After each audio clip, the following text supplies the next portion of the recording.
नमस्कार साथियों, आज बात करेंगे कि विटामिन B12 के कमी होने पर शरीर में क्या लक्षण या क्या सिम्टम्स आते हैं। तो सबसे पहले मैं बताना चाहता हूँ कि जो लीवर होता है वो लीवर विटामिन B12 को स्टोर करता है। ठीक है, अगर बॉडी के अंदर विटामिन B12 का एब्जॉर्प्शन होना बंद हो गया है तो लीवर इतना कैपेसिटी रखता है कि उस विटामिन B12 की कमी को 5 से 6 साल तक उसकी रिक्वायरमेंट जहाँ जहाँ ज़रूरत होती है उसको प्रोवाइड करता रहता है। इतना ही कैपेसिटी रहता है। कब कर सकता है? जब उसकी एब्जॉर्प्शन होना बंद होगा। यानी कि किसी पेशेंट को ये लगा लो कि आज ये पैर में उसके दिक्कत आ रही है या विटामिन B12 के कुछ लक्षण आ रहे हैं। ठीक है, वो मैं बताऊंगा लक्षण क्या क्या आते हैं, मैं वैसे बता रहा हूँ। तो जैसे विटामिन B12 के लक्षण आ रहे हैं, ठीक है, तो इसका मतलब ये समझ लो कि आपका जो विटामिन B12 का जो एब्जॉर्प्शन होता है वो आपको कम से कम 5 से 6 साल हो गए हैं। ठीक है, या लगा लो 4 साल हो गए हैं। ठीक है, तो वो लक्षण आपके जब आए हैं जब उसका एब्जॉर्प्शन होना बंद हो गया है। तो एब्जॉर्प्शन बंद हो गया है तो इसका मतलब क्या हुआ कि लीवर से जो निकल रहा था B12 वो अब तक प्रोवाइड हो रहा था।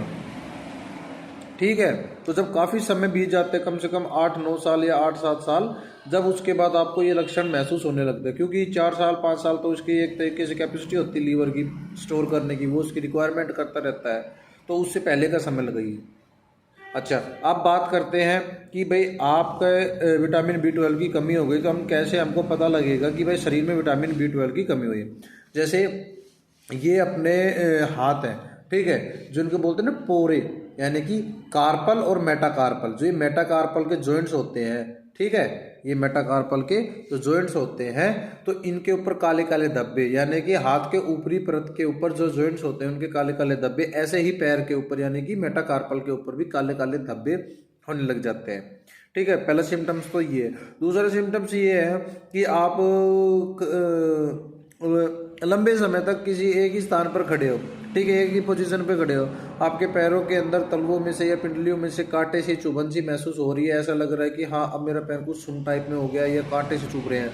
ठीक है, दूसरा सिम्टम्स ये है, आप लेटे हुए हो, कई बार लेटते हुए भी पेशेंट को क्या होता है कि कांटे से चुभने लगते हैं या उसके अंदर झुंझुनाहटपन महसूस होने लगती है।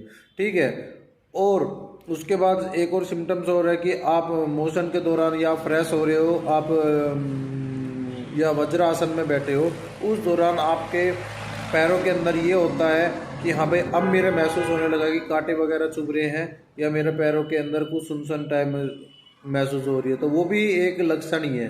ठीक है, ये पोजीशन के ऊपर डिपेंड करता है कि किसी पोजीशन में ज़्यादा भी आ जाता है, किसी पोजीशन में कम भी बन जाता है। ठीक है, तो क्या होता है कि जब अगर हम इसको लंबे समय तक ये बीमारी चलती रहती है तो जो अपना स्पाइनल कोड होता है, स्पाइनल कोड के जो नर्व फाइबर होते हैं उसमें अंदर क्या होने लग जाता है, डीमाइलेशन होने लग जाती है, यानी कि जो ब्लड नर्व, जो नर्व वगैरह होता है उनकी जो परत होती है वो कमज़ोर पड़ने लग जाती है।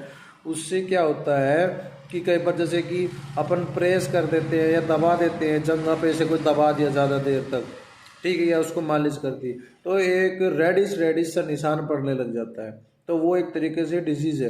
वो क्या करता है कि उसका डिजीज़ का कारण ये होता है कि जो आपका नर्व रूट है जहाँ से ब्लड सप्लाई हो रहा है उसकी जो परत है, जो उसकी लेयर है, वो क्या होगी, एक तरीके से कमज़ोर होगी। तो वो एक बड़े लक्षण का ये बताएं तो एक बड़ा लक्षण होता है या बड़े सिम्टम्स होते हैं जो उस विटामिन B12 की कमी को दर्शाता है। तो मैं आपको बताना चाहूँगा कि आप इस विटामिन B12 की कमी को देखो, एक मैं आपको बताना चाहूँगा कि भाई विटामिन B12 की कमी को कैसे दूर करें। सबसे पहले क्या है कि अगर पेशेंट का भाई ज़्यादा ही लंबा टाइम हो गया तो देखो उसके अंदर आपको थेरेपी लेना पड़ेगा।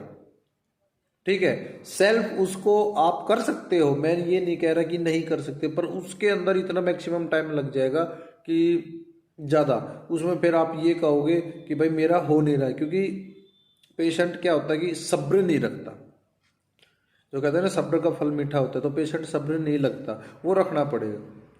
अच्छा, अब किसी का स्टार्टिंग है या मिड कंडीशन भी है तो उसमें क्या करना है आपको, आपको सुबह पीना है, शाम के टाइम क्या करना है, तांबा का गिलास या लोटा, उसके अंदर आपको पानी डालना है, ठीक है। उसके अंदर पानी फिलअप कर लो और रुद्राक्ष डाल लो, ठीक है। ओरिजिनल रुद्राक्ष डालना, रुद्राक्ष डाल लिया और उसको क्या कहते हैं शाम को रख दो और सुबह क्या करना है आपको वो पानी पीना है। अगर सर्दी का टाइम है तो आपको सर्दियों में क्या करना है, उस पानी को थोड़ा सा गुनगुना कर लो, ज़्यादा बॉईल नहीं करना, थोड़ा सा ही गुनगुना कर लो, अलग से बर्तन में डाल के हल्का सा ही, ठीक है।